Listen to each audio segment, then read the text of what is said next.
warahmatullahi wabarakatuh. Alhamdulillah lahum ni'matu lahum fadlu wa lahum tanamul hasan. Wassalawatullahi al-barrir rahim wal malaikatul muqarrabin ala sayyidil mursalin Muhammadin wa ala alihi wa sahbihi at-tayyibin at-tahirin. Allahumma la sahla illa ma ja'altahu sahla wa anta ya hayyu ya qayyum taj'alul hazna idza syi'ta sahla. Allahumma akrimna bil ikhlasi fil niyyati wal qawli wal amal. Para jamaah Allah Subhanahu wa taala, marilah kita bersyukur terhadap Allah Subhanahu wa taala. Kita panjatkan puji syukur kepada Allah karena pada pagi hari ini Allah telah memberikan kesehatan kepada kita sehingga kita bisa datang ke majelis ini, majelis yang insya Allah penuh barokah, penuh dengan rahmat Allah Subhanahu wa taala, dalam keadaan sehat wal afiat. Shalawat serta salam semoga tetap tercurahkan kepada baginda Nabi Muhammad sallallahu alaihi wasallam. Sebelum kita mulai dars kita, pengajian kita pada hari ini, kita bacakan Al-Fatihah. Tujuannya supaya kita yang sehat selalu diberikan kesehatan oleh Allah, sehingga kita selalu bisa melaksanakan ketaatan kepada Allah, dan yang sakit dari kita supaya lekas disembuhkan oleh Allah, diangkat segala penyakitnya oleh Allah Subhanahu wa taala, dan yang mempunyai masalah dan segera diselesaikan. Semoga dimudahkan urusannya oleh Allah Subhanahu wa taala. Amin amin ya rabbal alamin. Ala hadhihi niyyah wa ala kulli niyyatin salihah. Al-Fatihah. A'udzu billahi minasyaitonir rajim. Bismillahirrahmanirrahim. Alhamdulillahi rabbil alamin. Ar-Rahmanir Rahim. Maliki yaumiddin. Iyyaka na'budu wa iyyaka nasta'in. Ihdinas siratal mustaqim. Siratal ladzina an'amta 'alaihim ghairil maghdubi 'alaihim waladdallin. Amin. Dan sebelum kita mulai pelajaran, saya mengingatkan diri pribadi tentang pentingnya kita ikhlas karena Allah Subhanahu wa taala. Kita akan meneruskan tentang bab iktida atau bermakmum. Jadi di sini disebutkan pasal wajib bagi setiap orang yang bermakmum. Jadi makmum, kemarin kita sudah jelaskan bahwasanya makmum itu paling sedikit itu adalah 2 orang, antara imam dan makmum. Kemudian bagaimana syarat-syarat supaya makmum itu bisa sah? Di antaranya adalah seorang makmum itu tidak meyakini atau tidak mengetahui tentang bahwasanya imam itu batal sholatnya. Taruhlah seperti umpamanya seorang imam di di pakaian atau perkara yang dibawa itu terkena najis yang tidak dimaafkan. Kemudian makmumnya tahu bahwasanya si imam itu batal sholatnya. Kenapa? Karena ada najis yang tidak dimaafkan. Kalau sudah tahu bahwasanya si imam itu adalah sholatnya tidak sah karena ada najis tersebut, maka tidak boleh bagi seorang makmum untuk mengikutinya. Faham ya? Jadi tidak boleh tidak mengetahui, tidak meyakini tentang batalnya sholatnya imam. Itu yang pertama, supaya antara imam dan makmum, antara al-iktida, makmum itu bisa sah. Jadi tidak meyakini, tidak mengetahui bahwasanya si imam itu sholatnya itu tidak sah. Karena apa? Karena semisal ada najis najisnya itu yang tidak dimaafkan. Di mana? Di pakaian ataupun tempat sholat yang kita jelaskan kemarin, yang menyentuh bagian-bagian yang kalau kita sujud ataupun berdiri. Jadi kemarin kita sudah jelaskan, tidak mengetahui tentang adanya batalnya sholat pada imam, seperti itu tadi. Kemudian yang kedua, salah satu dari perkara yang sebelum kita jelaskan ini, dan ini penting sekali. Yang kedua adalah tidak beda ijtihadnya antara imam dan makmum. Jadi seseorang setelah belajar bahwasanya arah kiblat itu ke sana, ke arah barat sekian umpamanya. Kemudian habis itu yang satunya karena sudah belajar, ijtihadnya juga beda.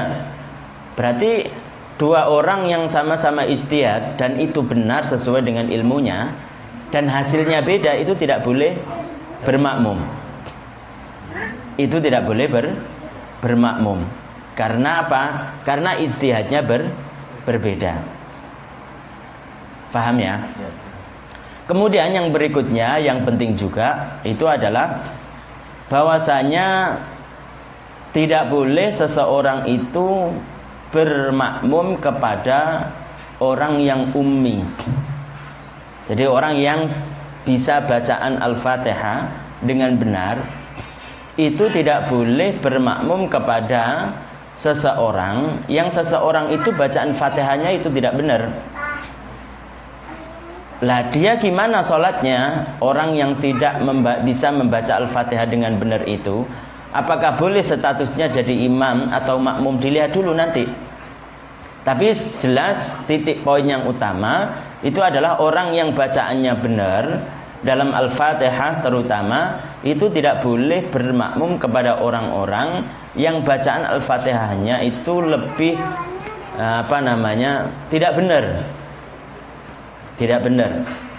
Jadi kayak seperti umpamanya seharusnya membaca tasydid, tidak dibaca tasydid umpamanya.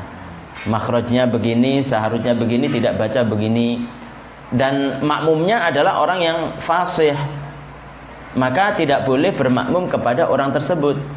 Tapi si imam tadi, orang yang statusnya adalah orang yang ummi, artinya bacaannya itu tidak benar, berusaha untuk belajar supaya benar.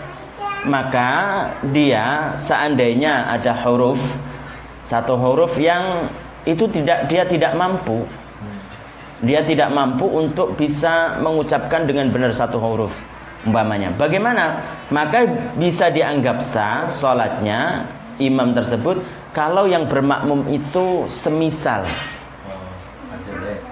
sama. Jadi si makmumnya itu juga kurang baik bacaannya, kemudian si imam juga begitu, berusaha untuk baik. Tapi ya gimana, sulit umpamanya. Maka dia sah jadi imam kalau dia mengimamin orang yang semisal dengan dia. Tapi kalau orang yang lebih baik bacaannya, itu tidak sah. Orang yang lebih baik bacaannya jadi makmum, seharusnya dia jadi imam, jadi makmum, maka makmumnya itu tidak sah. Kemudian juga yang perlu kita ketahui bersama itu adalah seorang perempuan itu boleh bermakmum kepada laki-laki ataupun perempuan, ataupun dia itu adalah khunsa. Khunsa tahu kan ya? Bancinya itu bukan banci model sekarang, bukan. Ada dua alat kelamin, dan jadi dia itu ada namanya banci, yang bancinya itu adalah tidak jelasnya bagaimana, kayak seperti umpamanya punya dua alat kelamin, satunya itu aktif, yang satunya tidak. Yang aktif mana? Yang aktif bagian laki-laki umpamanya. Oh berarti ini adalah jelas, maksudnya banci tapi jelas. Maka orang perempuan itu bisa bermakmum kepada dia. perempuan tersebut itu bisa bermakmum kepada dia. Laki-laki juga bisa bermakmum karena sudah jelas bahwasanya itu adalah laki-laki. Karena yang aktif itu adalah laki-laki. Tapi kalau umpamanya tidak jelas, kayak seperti mempunyai dua alat kelamin, duanya sama-sama aktif, maka perempuan boleh bermakmum kepada dia karena hakikatnya perempuan itu bisa bermakmum kepada perempuan, apalagi laki-laki. Kalaupun yang aktif itu laki-laki, umpamanya alatnya yang laki-laki, berarti kan boleh, iya kan? Boleh perempuan itu bermakmum kepada perempuan. Kalau yang aktif laki-laki, perempuan, boleh juga perempuan. Tapi yang laki-laki itu tidak boleh. Laki-laki itu tidak boleh bermakmum kepada orang yang orang ini statusnya adalah banci, tapi bancinya belum jelas. Kenapa? Karena seandainya dia itu nanti yang aktif itu perempuan, berarti dia bermakmum pada perempuan. Itu tidak boleh. Laki-laki itu harus bermakmum kepada laki-laki, hanya kepada laki-laki. Itu yang harus kita ketahui bersama tentang hukum daripada bermakmum. Salah satunya begitu. Kemudian pasal di sini menjelaskan wajib bagi setiap orang yang bermakmum, baik pada sholat Jumat atau selainnya, untuk tidak mendahului imam pada tempat berdirinya. Wajib pada sholat Jumat ataupun sholat jamaah yang lainnya. Sholat 5 waktu,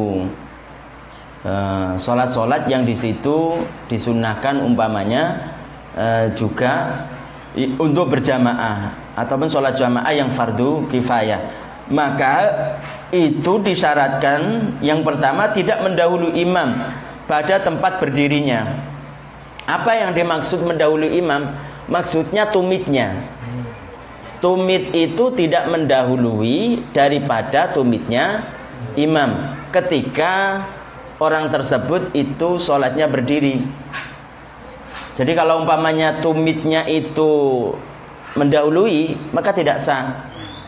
Tapi kalau jari-jarinya yang mendahului, tumitnya itu tidak mendahului karena panjang. Jadi umpamanya tumit dengan ujung jarinya itu panjang. Umpamanya berapa? Umpamanya ada berapa ya? 20 cm. 20 cm. Kemudian yang imam cuma 10 cm. Kan kemungkinan bisa kan? Jadi tumitnya itu di belakang, tapi ujung jarinya itu ada di depan, mendahului ujung jarinya, tapi tumitnya tidak. Maka itu tidak apa-apa. Maksudnya tetap sah. Maksudnya itu tetap sah. Kalau umpamanya orang itu sholatnya duduk, bagaimana? Kalau duduk itu yang dianggap itu adalah pantatnya. Kalau duduk itu adalah pantatnya. Maksudnya tidak mendahului imam ketika duduk, sholat duduk, sama-sama duduk karena statusnya adalah orang-orang yang sakit umpamanya, maka bisa sah sholat berjamaah tersebut asalkan posisi pantatnya makmum itu ada di belakang imam. Posisi pantatnya makmum itu ada di belakang imam. Kalau itu adalah sholatnya adalah sholat duduk. Dan ketika mengucapkan takbiratul ihram, tidak boleh mendahului. Maksudnya apa? Tidak mendahului imam ketika menghabiskan ucapan roknya pada Allahu Akbar. Tidak mendahului. Bahkan kalau bersamaan pun itu bisa juga berbahaya. Takbiratul ihram, imam takbir Allahu Akbar, juga dia takbir, tidak ketinggalan, tidak mau kalah, takbir juga, maka itu tidak sah. Jadi tidak boleh takbiratul ihramnya makmum mendahului takbiratul ihramnya imam. Bisa tidak sah. Tidak sah hukumnya kalau mendahului takbiratul ihramnya imam. Bahkan membarengi imam dalam membaca takbiratul ihram membatalkan, itu kan.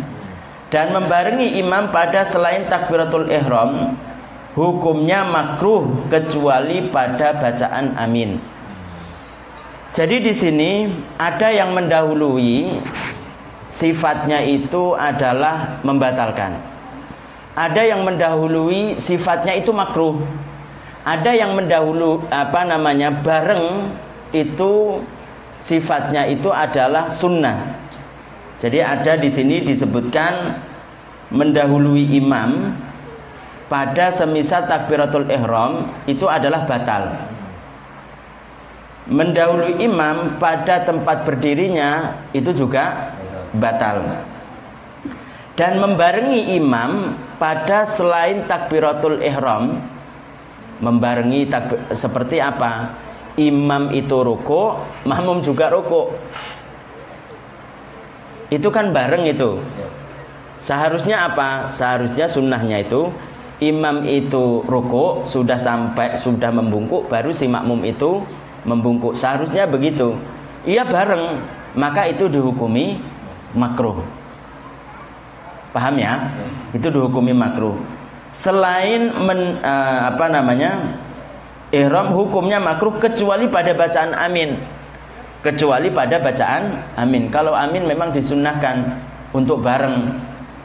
Ghairil maghdubi alaihim waladdallin. Berhenti sebentar. Amin. Begitu, bareng disunnahkan. Jadi ada namanya bareng itu hukumnya makruh. Ada bareng itu hukumnya membatalkan. Bareng yang membatalkan itu seperti bareng pada takbiratul ihram. Paham ya? Bareng yang hukumnya sunnah itu adalah amin. Bareng yang hukumnya makruh itu selain daripada takbiratul ihram. Seperti umpamanya ruku bareng, sujud bareng. Itu hukumnya makruh. Itu hukumnya makruh. Sebagian ulama mengatakan bisa menghilangkan fadilah jamaah. Bisa menghilangkan fadilah jamaah. Jadi seharusnya yang baik, yang sunnah itu seorang makmum itu bergerak setelah imam mencapai gerakan yang dituju. Jadi umpamanya imam itu mau sujud, kalau imam itu sudah menyentuh jidatnya ke tanah, baru si makmum itu bergerak untuk sujud. Begitu juga kalau umpamanya berdiri, kalau imam itu sudah sampai pada tahapan berdiri tegak, baru si makmum itu berdiri untuk rakaat berikutnya. Itu seharusnya begitu. Jangan terburu-buru. Karena dia itu adalah statusnya adalah makmum.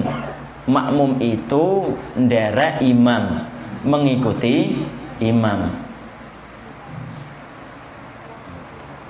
Jadi saya ulangi lagi, membarengi imam bersama dengan imam itu ada hukumnya itu sunnah. Apa itu? Amin. Ada yang hukumnya makruh. Ada hukumnya membatalkan. Haram berarti kalau membatalkan. Yang membatalkan haram itu bareng dengan imam takbiratul ihram. Kalau yang makruh itu selain takbiratul ihram, itu adalah makruh. Itu adalah makruh. Kemudian yang berikutnya adalah haram bagi makmum mendahului imam dengan satu rukun fi'li.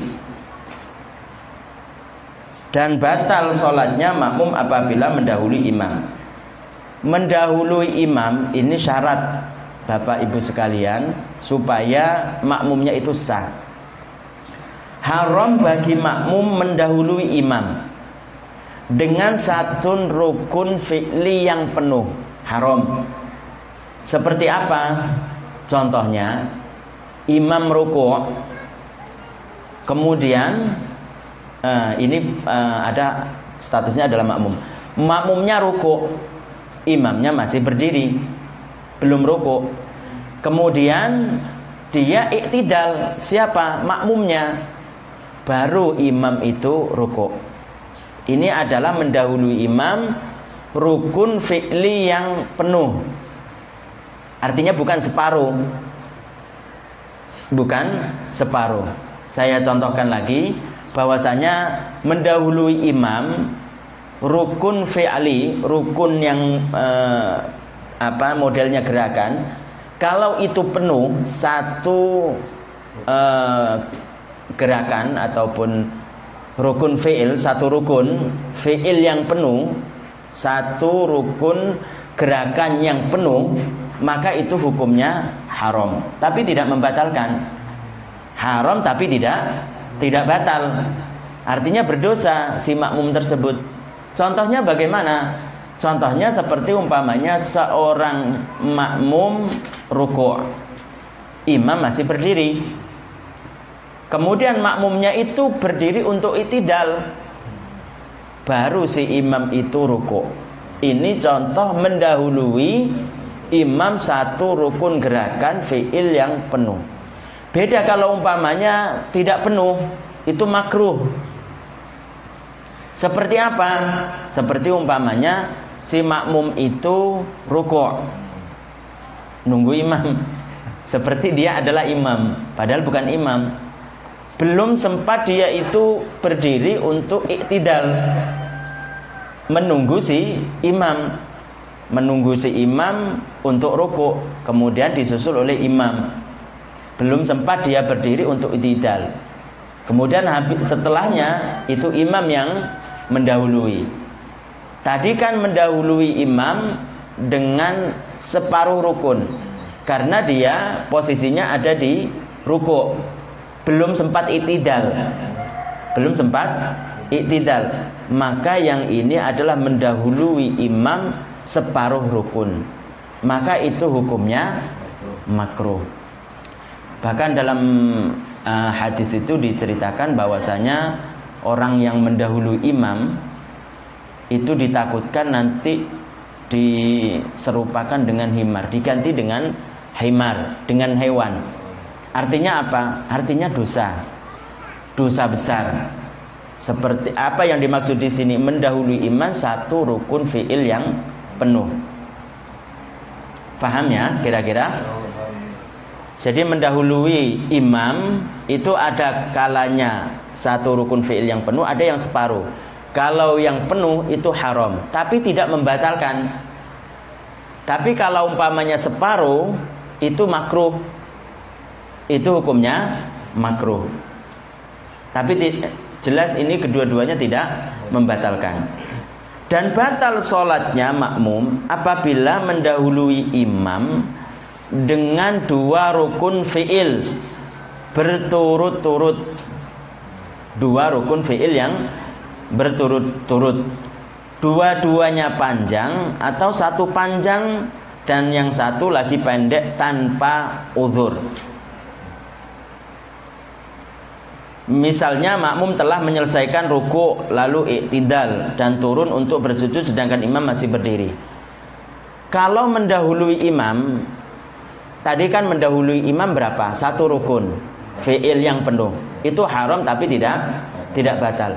Sekarang kalau dia mendahului imam dua rukun fi'il, dua rukun yang itu sifatnya adalah gerakan berturut-turut, artinya enggak disela-selai, enggak dijedai dengan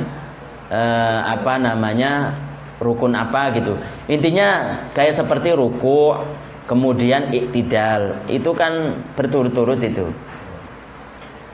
Kalau dia itu tanpa uzur, maka batal mendahului imam dua rukun fi'il yang berturut-turut tanpa ada uzur. Umpamanya contohnya imam lagi berdiri belum ruku', makmumnya sudah ruku'.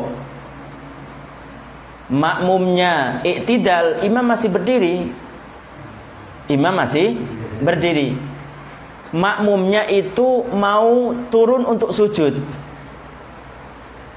sudah membungkukkan untuk sujud, imam masih berdiri. Berarti ini ada dua rukun fi'il. Dua rukun fi'il ini, pertama adalah ruku, yang kedua itu adalah iktidal. Kemarin kan salah satu rukun daripada sholat itu kan iktidal. Maka itu dianggap batal. Batal siapa? Batal makmumnya. Si makmum ini batal kalau tanpa uzur. Uzurnya seperti apa? Seperti lupa. Lupa bahwasanya dalam jamaah. Oh iya ya, saya itu pada jamaah kok saya statusnya seperti imam umpamanya. Kalau dia lupa seperti itu maka tidak batal. Maka tidak batal. Biasa kan orang lagi ngelamun seperti yang kemarin kita jelaskan, dari awal sholat sampai akhir sholat itu semuanya kayak nggak ingat apa-apa, kayak nggak ingat dia dalam keadaan sholat. Itu. Dan ini kemungkinan bisa statusnya adalah makmum, dia lupa bahwasanya itu adalah jamaah. Kemudian apa? Ya udah ruku, kemudian i'tidal, kemudian dia turun untuk sujud. Imamnya masih berdiri. Maka kalau statusnya itu dia lupa bahwasanya itu waktu jamaah, maka itu tidak batal. Tapi kalau tidak, maka batal sholatnya makmum. Berarti apa? Kalau batal harus mengulangi. Kalau batal berarti mengulangi, harus takbir lagi, kemudian bermakmum lagi. Karena dia itu lancang, statusnya jadi makmum, seakan-akan dia jadi imam. Faham ya kira-kira? Ibu-ibu paham gak kira-kira? Serentak? Faham? Nanti ada 12. Iya, nanti ada pertanyaan soalnya ini, tapi nggak ada hadiahnya. Hadiahnya doa. Jadi begitu, ada yang mendahului imam, ada kalanya haram tapi tidak membatalkan. Contohnya itu tadi, imam masih berdiri, makmum sudah ruku, kemudian iktidal. Tapi kalau umpamanya dia menunggu di rukuknya belum sempat iktidal, kemudian disusul oleh imam, maka itu namanya mendahului imam separuh rukun. Itu hukumnya makruh.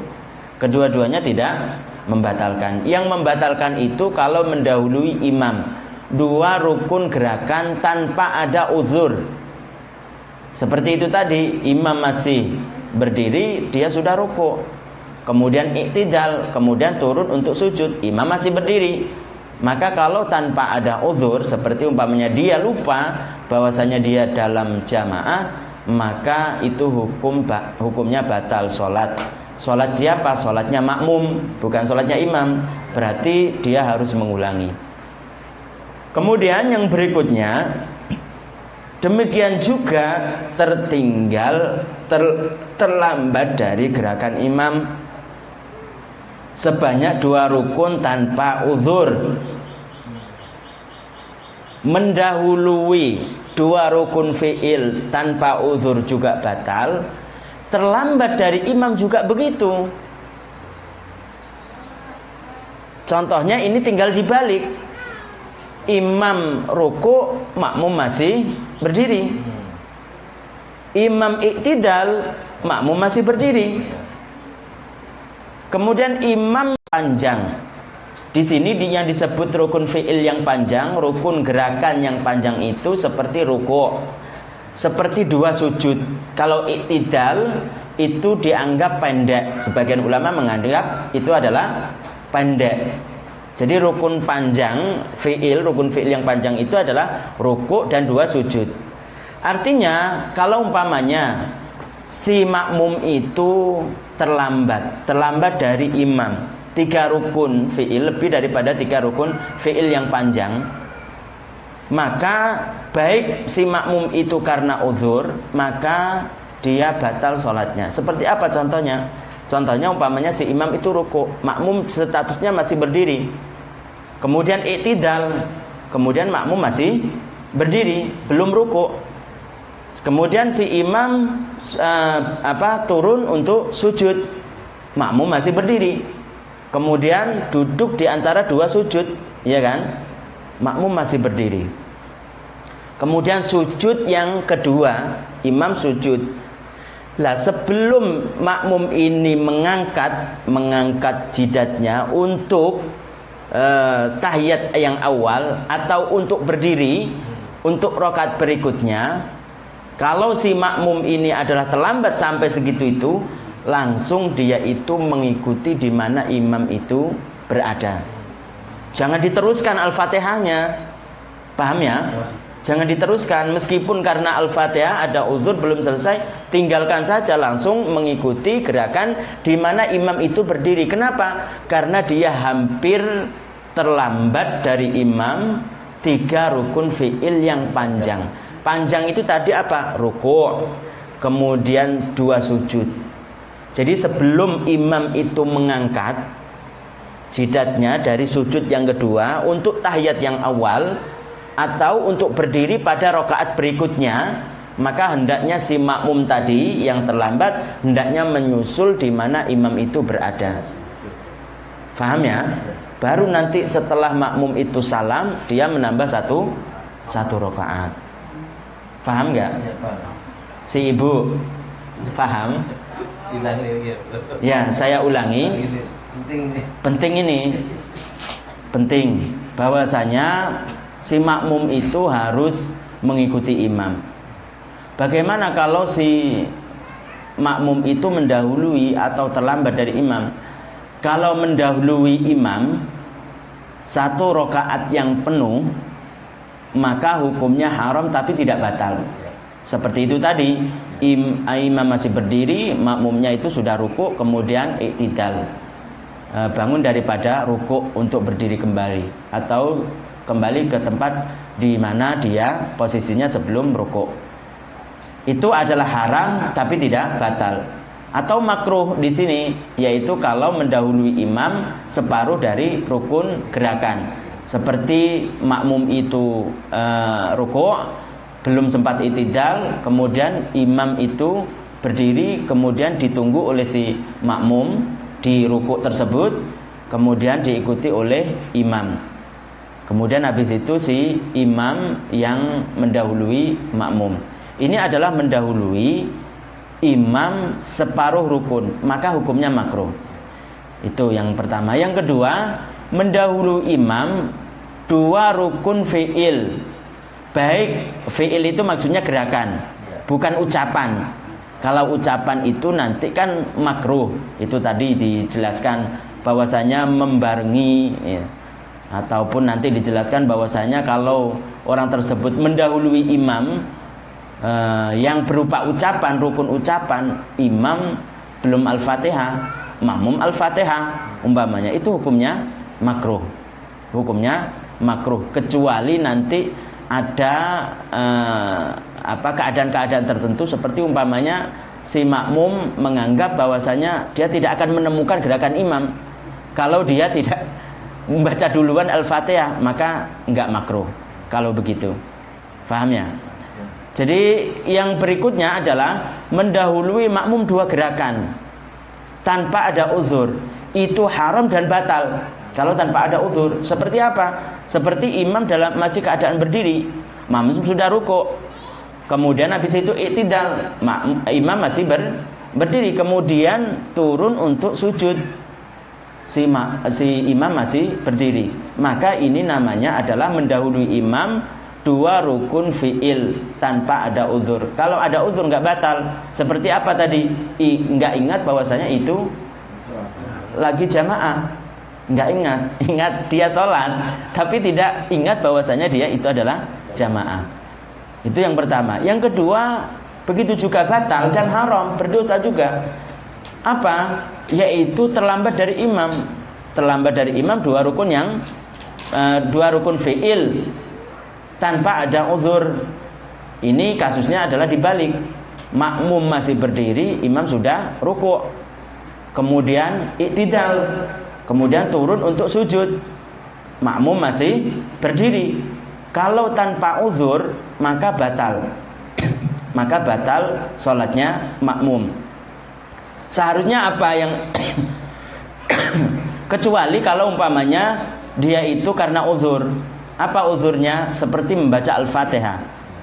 Selama belum tertinggal dari imam 3 rukun, maka diteruskan aja Al-Fatihahnya, diteruskan. Kemudian bagaimana selanjutnya? Ya udah diikuti seperti urutan dia sholat. Kalau dia belum rukuk berarti rukuk. Kemudian kalau dia belum i'tidal, i'tidal. Kemudian begitu seterusnya. Karena belum tertinggal dari imam 3 rukun fi'il yang panjang. Kemudian yang ketiga, contoh yang berikutnya adalah dianggap batal walaupun itu ada uzur, meskipun ia itu karena membaca Al-Fatihah. Apa? Yaitu tertinggal, terlambat dari imam 3 rukun fi'il yang panjang. Terlambat dari imam 3 rukun fi'il yang panjang. Seperti apa contohnya?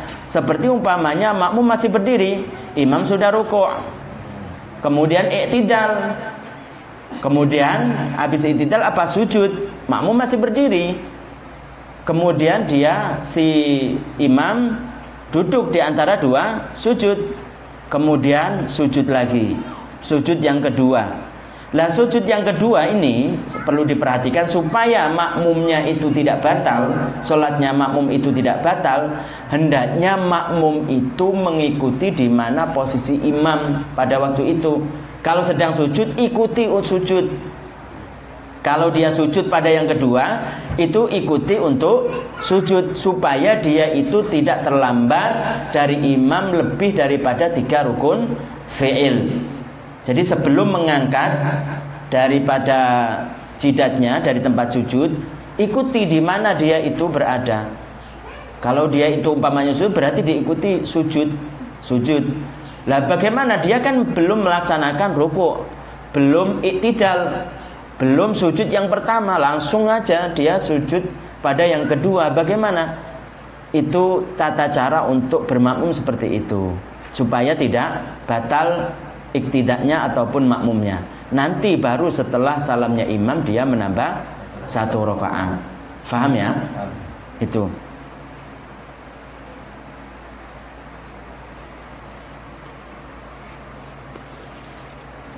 Jadi seandainya, katanya di sini seandainya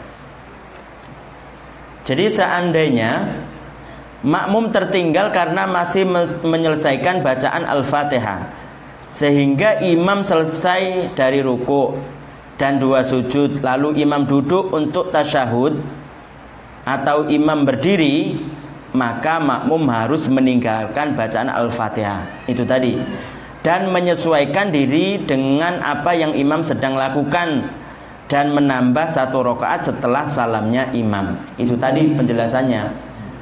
Jadi kalau si imam itu mau sudah menyelesaikan sujud yang kedua, mau tahiyat yang awal ataupun langsung karena tahiyat yang awal itu sunnah kan, atau langsung berdiri untuk rakaat yang berikutnya, sedangkan makmum tadi posisinya masih berdiri, masih membaca Al-Fatihah, tinggalkan Al-Fatihah, jangan disempurnakan, langsung diikuti di mana imam itu berada, di mana posisi imam, gerakan apa yang dilakukan imam, maka langsung diikuti gerakan di mana imam itu berada.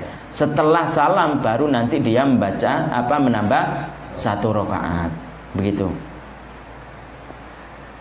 Kemudian sedangkan jika dia menyelesaikan bacaan Al-Fatihah sebelum itu, artinya sebelum dia tertinggal 3 rukun fi'il yang panjang, duduk untuk tasyahud atau berdiri untuk rakaat berikutnya, maka dia meneruskan sholatnya sesuai urutannya sendiri.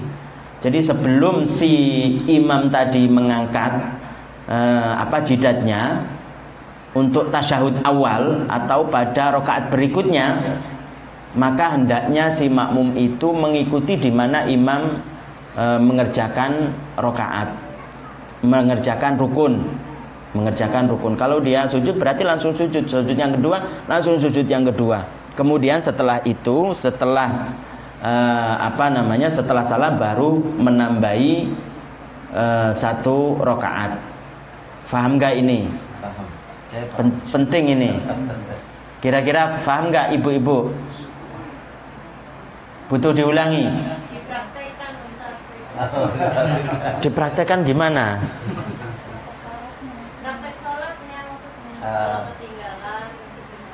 diulangi penjelasannya aja ya. Iya.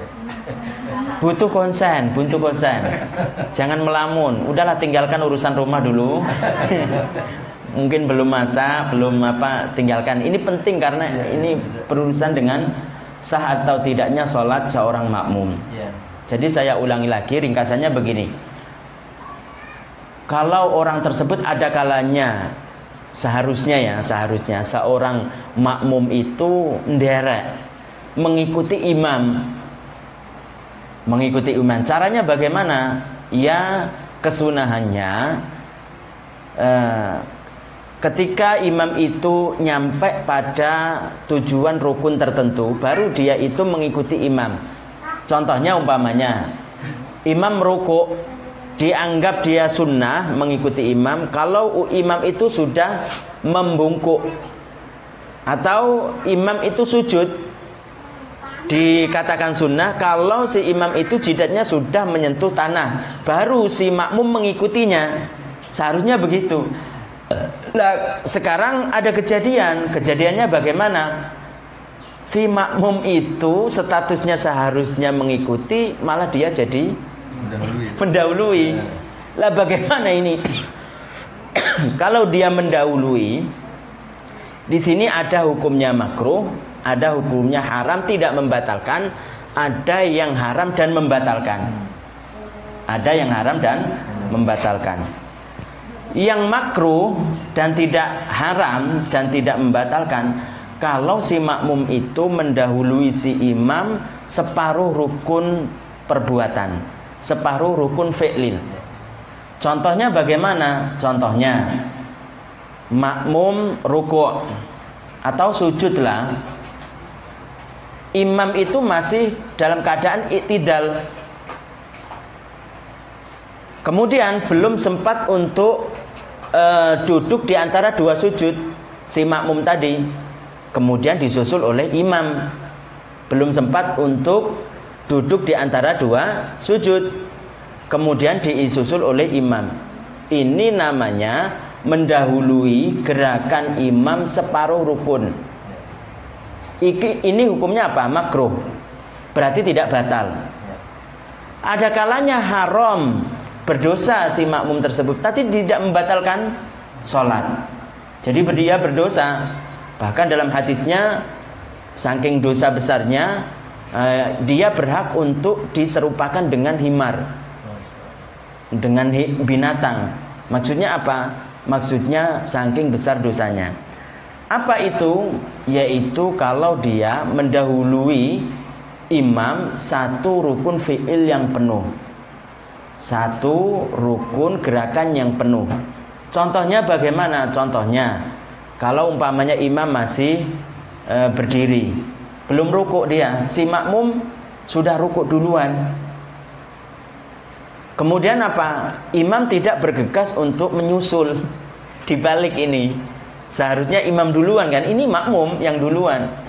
Kemudian si makmum ini i'tidal, baru si imam menyusul. Kalau tadi kan ditunggu di rukuknya separuh tadi, yang hukumnya makruh. Kalau ini enggak, ini posisinya makmumnya itu apa? Dia itu i'tidal, baru disusul oleh imam.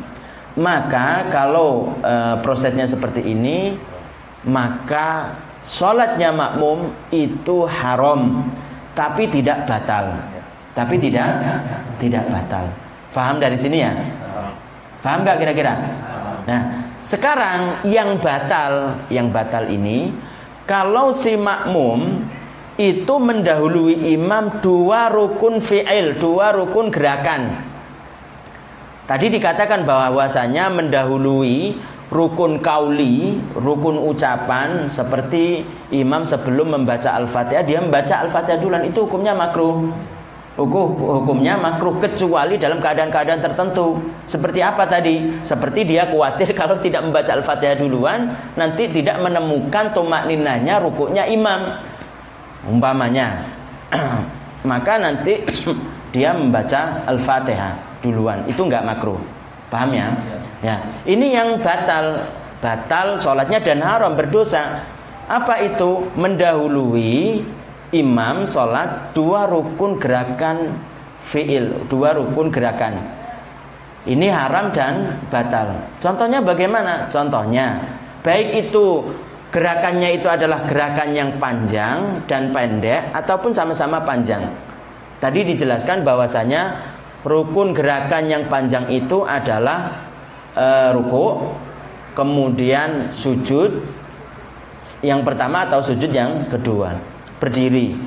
Itu adalah rukun gerakan yang panjang. Yang pendek itu i'tidal, tapi ini khilaf ulama. Ada yang mengatakan ini rukun fiil, rukun gerakan yang pendek, ada yang mengatakan ini panjang. Baik kedua-duanya mendahului dua gerakan imam, baik yang panjang dengan yang panjang atau panjang dengan pendek, maka itu hukumnya batal dan haram, berdosa kalau tanpa ada uzur. Seperti apa contohnya? Imam masih berdiri ini Bu, belum ruku, kemudian makmumnya ruku duluan. Kemudian habis itu apa? Imamnya masih berdiri, makmumnya i'tidal, bangun daripada ruku. Sambil digambar ya Bu ya, digambar dalam pikiran, sambil digambar, nggak usah dipraktekkan, sambil dibayangkan.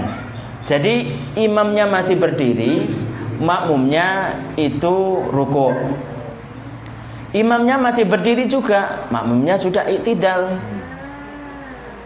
Kemudian imamnya masih berdiri, makmumnya itu sudah turun untuk sujud. Berarti ini mendahului imam dua rukun. Rukun fi'il apa itu? Ruku dan i'tidal. Maka si makmum seharusnya dia itu tidak mendahului, dia malah mendahului, pengen jadi pemimpin. Ini sholatnya makmum itu batal kalau tanpa uzur, karena sudah mendahului imam. Uzurnya seperti apa? Sebabnya karena apa dia mendahului? Seperti dia tidak ingat bahwasanya itu dalam jamaah, dia itu sholatnya sholat jamaah, maka seperti itu tidak batal. Paham ya? Paham nggak ini? Yang berikutnya, ini posisinya imam yang mendahului, memang seharusnya mendahului. Cuma yang jadi masalah di sini makmumnya itu terlambat. Terlambat yang kebangetan. Apa itu? Yaitu terlambat, tertinggal dari imam dua rukun fi'il. Ini contohnya tinggal dibalik. Jadi posisi makmum sedang berdiri, imamnya sudah ruku'. Kemudian imam itu i'tidal, makmumnya masih berdiri, belum ruku'. Kemudian imam mau turun untuk sujud, sudah mau sujud, sudah turun, makmum masih berdiri, belum ruku' juga. Itu kan terlambat dari imam. Kalau tanpa uzur, maka batal sholatnya siapa? Makmum. Tapi kalau karena uzur, maka tidak batal. Seperti apa uzurnya? Membaca Al-Fatihah. Membaca Al-Fatihah terlambat. Selama si makmum itu belum terlambat dari imam tiga rukun gerakan yang sama-sama panjang, sebelum itu maka teruskan bacaan si makmum tersebut membaca Al-Fatihah. Tapi kalau dia itu sampai tertinggal untuk meneruskan Al-Fatihah, sampai tertinggal tiga rukun fi'il, tiga rukun gerakan yang sama-sama panjang, kalau sampai tertinggal meskipun karena membaca Al-Fatihah, maka batal sholatnya siapa? Makmum, karena sudah terlambat dari imam lebih dari tiga rukun yang sama-sama panjang, rukun fi'il yang sama-sama panjang. Seperti contohnya umpamanya si makmum masih berdiri, imam sudah ruku', kemudian makmum masih berdiri, imam sudah i'tidal. Ini sudah terlambat dari imam satu rukun fi'il, ruku' tadi. Kemudian si imam itu turun untuk sujud, makmum masih berdiri, sujud. Ini dua rukun fi'il,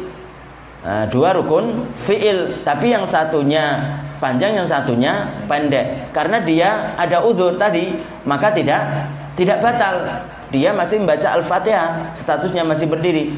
Kemudian imam itu sujud, kemudian makmum masih berdiri. Kemudian si imam itu duduk untuk di antara dua sujud. Iya kan? Masih digambarkan nggak? Ya. Kita gambar bersama. Ya. Jadi duduk untuk di antara dua tasyahud. Makmum masih berdiri. Kemudian imam sujud yang kedua. Nah, ketika sujud yang kedua ini, sebelum mengangkat jidatnya untuk tasyahud awal ataupun untuk berdiri pada rakaat yang berikutnya, si makmum yang terlambat untuk menyelesaikan Al-Fatihah tadi diusahakan untuk meninggalkan Al-Fatihah, jangan diteruskan. Seharusnya apa? Dia langsung mengikuti di mana posisi imam tadi. Sujud pada sujud yang kedua tadi, maka dia si makmum itu mengikuti imam tadi sujud yang kedua. Sebelum mengangkat jidatnya untuk tasyahud yang awal ataupun untuk berdiri pada rakaat berikutnya. Harus itu, kalau tidak mengikuti di mana posisi imam berada, karena ketinggalan lebih daripada 3 rukun fi'il yang sama-sama panjang, maka batal sholatnya. Sholatnya siapa? Makmum. Meskipun alasannya karena dia membaca Al-Fatihah, karena sudah tertinggal dari imam 3 rukun fi'il yang panjang. Paham gak kalau ini? Paham. Si ibu paham? Apa masih mikir beras?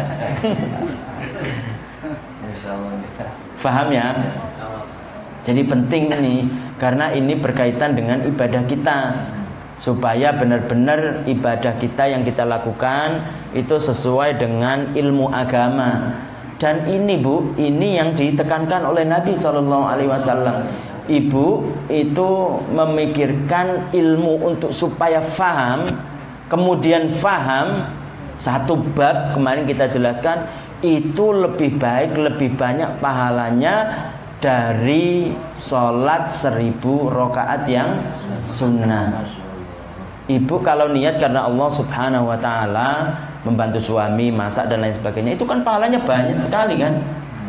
Ini yang ibu pelajari sampai memikir supaya faham satu bab dan diniati karena Allah Subhanahu wa ta'ala, itu lebih baik, lebih banyak pahalanya daripada 1000 rakaat sholat sunnah.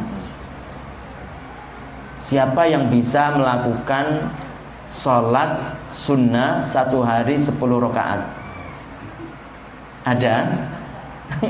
10 rakaat, tidak sampai 100. Kadang 5 pun untung-untungan. Itu 1000 lebih baik daripada 1000 rakaat yang sunnah. Makanya jangan menyerah kalau yang gak paham, supaya terus berpikir tentang supaya pelajaran yang ibu pelajari ini difaham. Jadi taat kepada Allah supaya kita mendapatkan pahala, supaya menjadi ladang bekal kita di akhirat nanti. Itu bukan sekedar sholat saja. Bahkan kalau sholat tidak ada ilmunya, mungkin tidak akan berpahala, bahkan akan berdosa. Karena apa? Mengerjakan sesuatu ketaatan yang menurut dia itu benar, tapi menurut syariat, menurut ilmu agama tidak benar. Bahkan dia itu kelihatannya melakukan ketaatan, tapi hakikat yang sebenarnya dia melakukan dosa. Kenapa? Karena sholatnya tanpa ilmu agama. Karena sholatnya tanpa ilmu agama. Karena zikirnya tanpa ilmu agama. Banyak sekarang Bu, orang-orang yang berzikir, zikir seharusnya dia mendekatkan diri kepada Allah, tapi dia bermaksiat kepada Allah Subhanahu wa ta'ala. Zikir pun ada ilmunya. Kayak seperti umpamanya ketika orang membaca Allah, dia membacanya apa? Allah. Kan banyak, tidak menyebutkan semuanya. Itu bukan pahala yang ia dapatkan, tapi dosa yang akan dia dapatkan. Loh, dari mana kamu tahu? Itu kan tergantung hatinya. itu dari Nabi Shallallahu Alaihi Wasallam. Nabi yang mengajarkan kepada kita bahwasanya man amila amalan laisa alaihi amruna fahuwa raddun. Orang yang beramal kebaikan dan amal tersebut itu tidak sesuai dengan yang aku bawa, kita mengerti bahwasanya ini sesuai dengan yang dibawa Nabi. Dari siapa? Dari guru kita. Guru kita dari siapa? Dari gurunya sampai baginda Nabi Shallallahu Alaihi Wasallam. Maka orang tersebut tidak akan diterima, amal perbuatannya tidak akan diterima oleh Allah Subhanahu wa ta'ala. Jadi jangan karena alasan umpama itu kan tergantung hatinya, enggak bisa, karena Nabi SAW yang mengatakan seperti itu, berani melawan apa yang disabdakan oleh Nabi SAW. Tentu kita mengikuti ulama, tentu kita mengikuti para wali-wali Allah, tentu kita mengikuti Nabi Allah, Nabi Muhammad Sallallahu Alaihi Wasallam. Itu harus kita ketahui bersama. Dan sebelum kita tutup kajian pada hari ini, perlu kita jelaskan tentang bahwasanya ketika seseorang bermakmum kepada seorang imam dan imamnya ini dianggap adalah orang yang bid'ah. Nah, orang yang bid'ah artinya dia melakukan bid'ah. Selama bid'ah itu apa sih? Supaya tahu semuanya ya, supaya kita itu tidak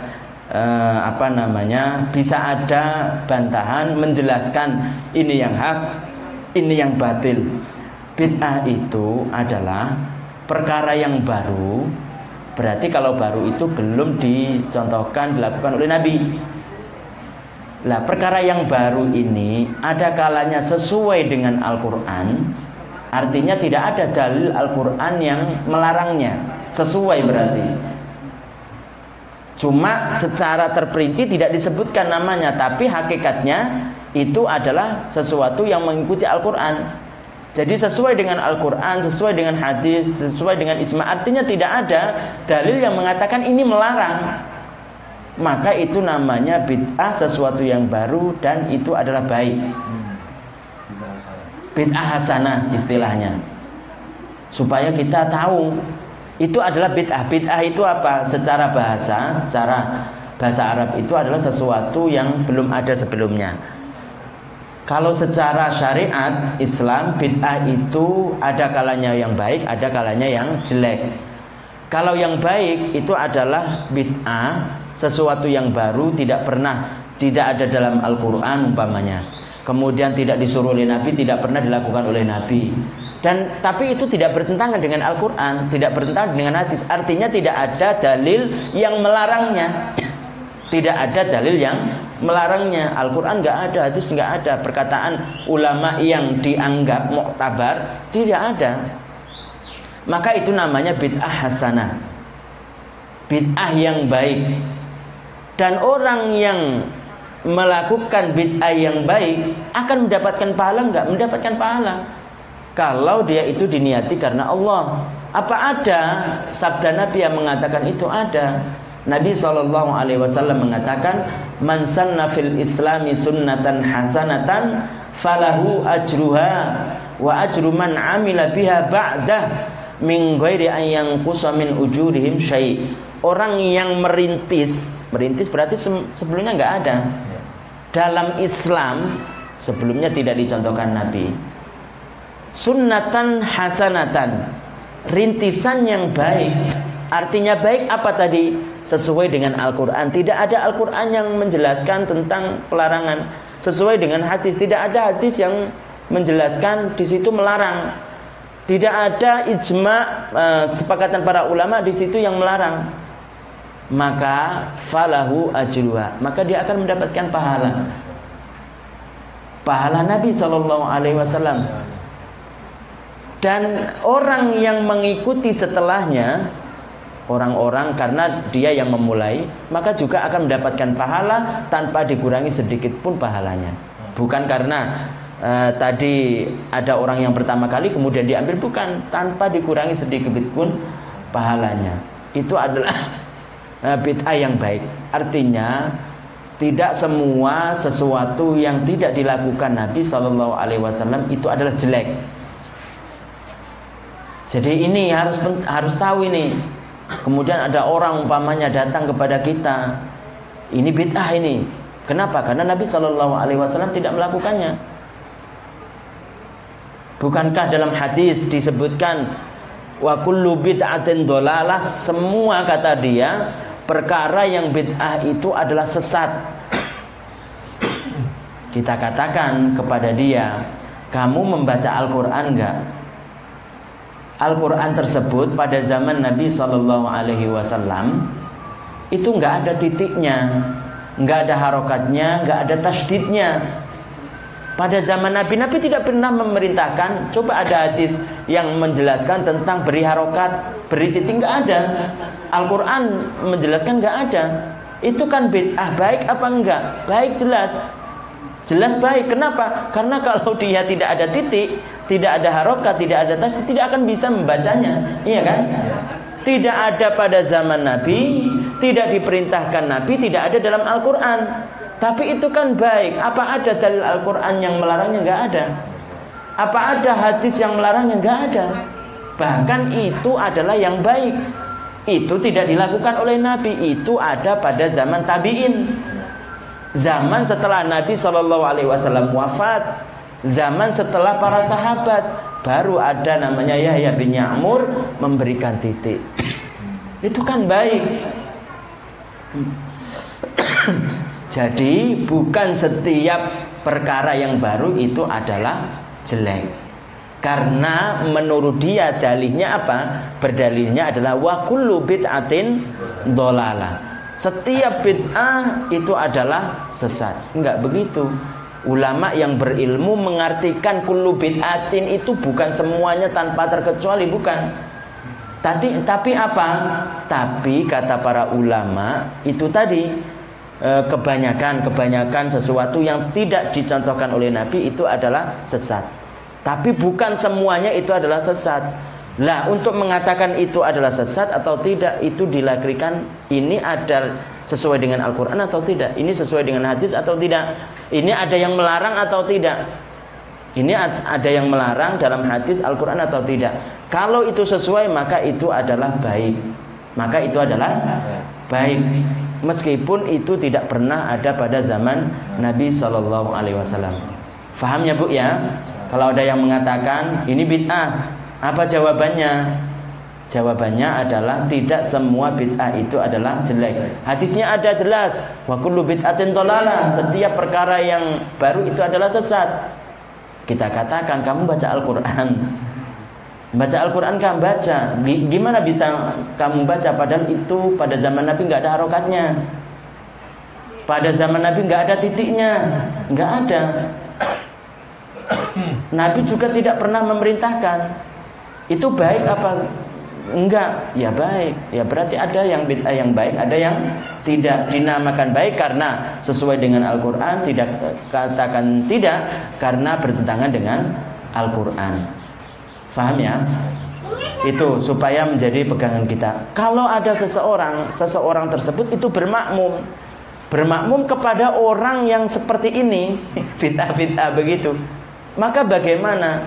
Maka hukum asalnya itu adalah makruh, selama tidak mengetahui persis tentang bid'ahnya yang mengantarkan dia itu keluar dari Islam.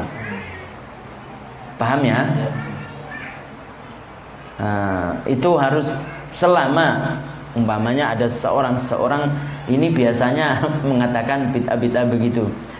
Selama kita itu tidak mendengar atau karya-karyanya menyimpang dan lain sebagainya, maka itu hukumnya makruh. Selama bid'ahnya itu tidak menyampaikan dia pada keluar dari Islam.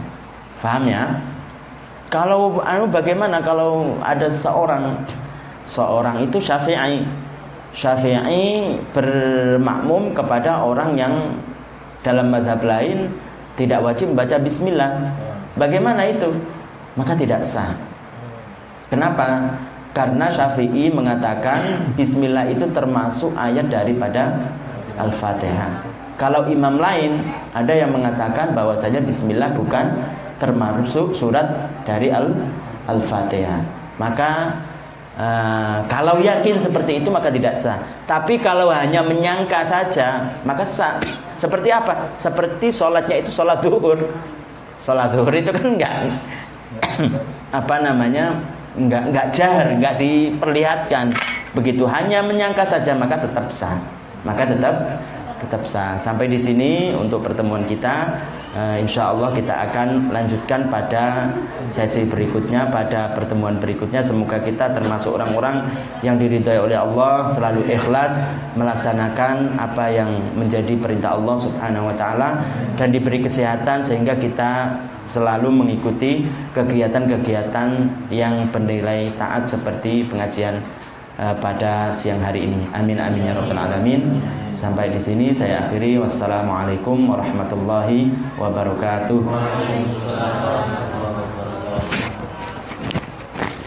Alhamdulillah sudah sampai diulang 3 kali saya.